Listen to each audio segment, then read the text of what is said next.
This is one of my favorite times of the day. Everything's just waking up. Need to get a basket. It's so funny with this on here. Use one of my, these. Gosh, seriously. Can we not today? Can we just not today? We're gonna go pick some herbs. I'm gonna pick some herbs because that's something easy that I can do right now. Yeah. We're also not gonna look at the weeds. We're just gonna ignore them.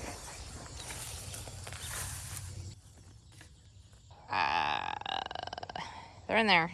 They're in there. Let's do the sage. So pretty. So pretty. Sorry, I'm gonna chop you.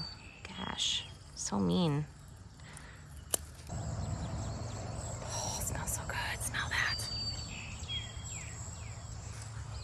So I've really been thinking lately on the whole, you know, just doing a little bit every day adds up to a lot, because it does.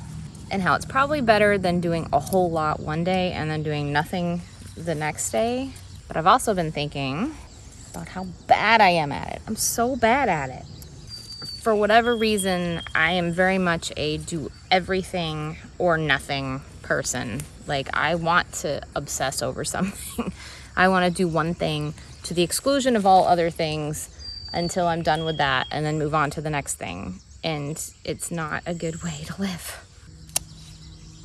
Don't get me wrong. Like, I think that you should embrace your quirks or your however it is that you operate, because you can use it for good. And I have done a lot with the brute force, everything obsessive method, but at a certain point it's not helpful. So I'm trying to get back to the whole a little bit every day, not a ton all at once and then nothing. Let's do some thyme. And this doesn't just apply to like doing things every single day. It applies also amongst people. Having 100 people grow a small garden is more manageable than one person growing the equivalent of 100 small gardens. Taken on a broader scale, that's like the whole argument against factory farms. And like having a few people being responsible for growing food for the entirety of an entire nation. Even if you can't grow enough to feed your entire family, at least you're taking some of the load off. So even if you're only doing a little bit, you're still helping, and it's still worthwhile and worthy. This thyme smells great. Ooh. The real test is going to be the oregano. Does the oregano smell like oregano? So they usually say not to pick herbs once they've flowered because they won't smell that great. But let's try one and see what it smells like. It's hard to tell because all I can smell now is thyme. It's all over my fingers. I think it tastes oregano-y. I'm gonna find a different one though. Here's some oregano. Pretty sure that's oregano-y. I guess we'll just find the short ones. You've already been cut by the mower, sorry. What are your thoughts on green onions, like the top of the onions? Like, I eat them and I'm thinking of cutting some and putting them in the freezer for the winter. But I'm also like, do I want to use freezer space on that? Is there a way to dehydrate them? I mean, I don't use them for onion powder. Is that a thing? I'm not sure. I'm not sure. This is the first year I've had some tomatoes that are really not doing well. I mean, this is just terrible. Luckily, there's others that are very happy and doing quite well, but honestly, I've never dealt with that before. Usually our tomatoes do really well. We don't have ones that have problems, and I feel like it's not like a crazy amount because we have a lot of tomatoes, but it's enough that it's noticeable. I'm not sure if it's the heat or I'm gonna have to look something up. That's the Country Gentleman or something, and this is my glass gem corn that's coming up along with some weeds. And this is my second batch of sunflowers along with weeds. And look at all the sunflowers. Oh, look at these guys. How exciting. They're so happy. Happy sunflowers. Once all the morning like dew is gone, man, this is going to be buzzing with bees. They love sunflowers. These are the ones that we just grew from the birdseed mix. I think it was just supposed to be for birdseed. Sells a cheap way to get a lot of sunflower seeds, and they're so happy. This is what happens when you are not in your garden for a long time. Along with the weeds, I just have major pest damage. It's such a bummer because you like work really hard, and then it's like, if you're not doing a little bit every day, it gets out of control very quickly. Garden's looking a little overwhelming today. Right now, I don't know if you can see it. I'm like internally like just like, don't get overwhelmed, don't get overwhelmed. Just do one thing, just do one thing. It'll be fine. Let's focus on something important here. Frass, that's caterpillar poop. Look and see how this one's been chewed. There was a caterpillar on this milkweed. No, I don't see it right now, but I saw some people discussing the fact that caterpillars like the, oh, there's one. Hi, good morning. Well, now I feel better about my weedy garden. At least it's providing habitat for animals. So the monarch caterpillar, they were talking about how they prefer the younger, more tender leaves of the milkweed, and that is absolutely what I found to be true. I always find them on the smaller milkweed that we've already run over with a lawnmower, or that has come up. So, and that's where this is. As you see, this is my older, tougher milkweed, and it's already going to seed pods developing.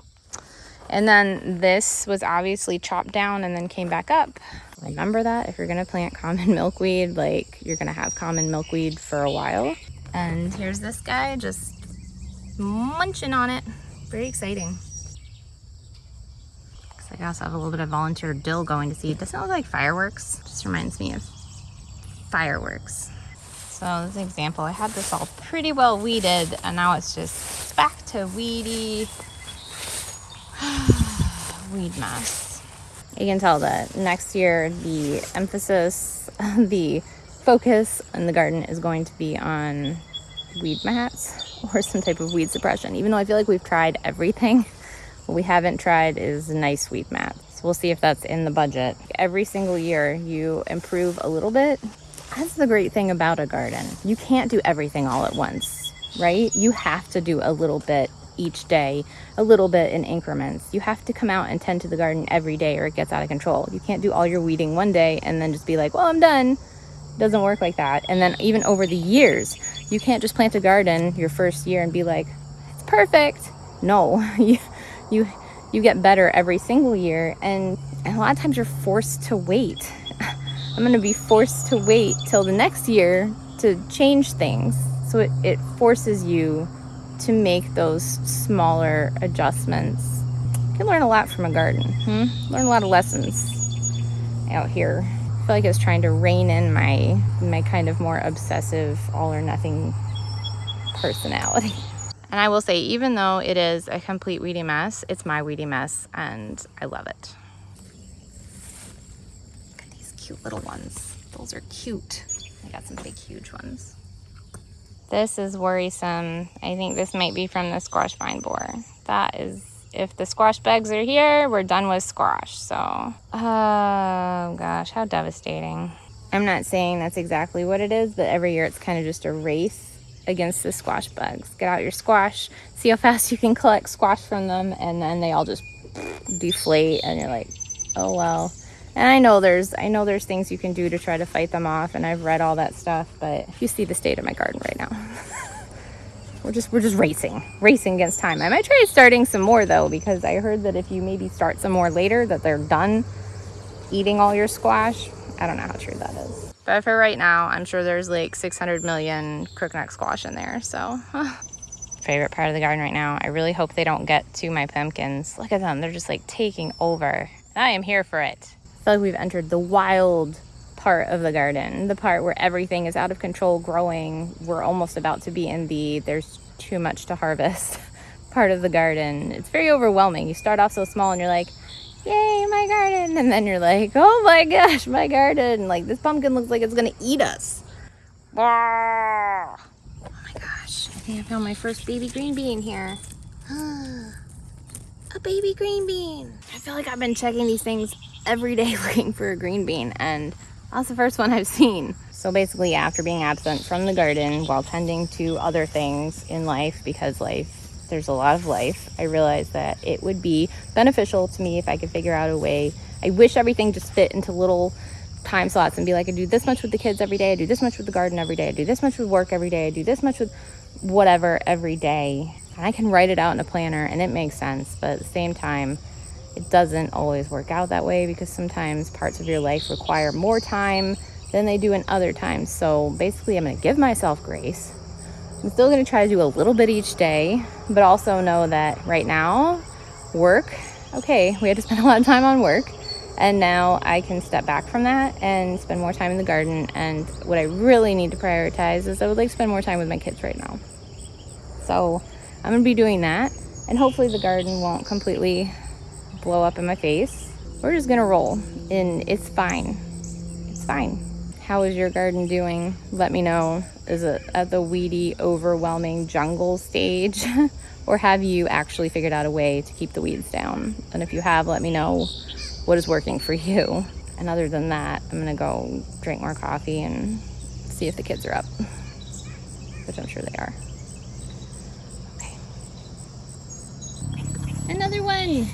There's another one right as I was walking out. You guys make the whole garden worth it. When it's all a weedy, crappy mess, you guys make it worth it.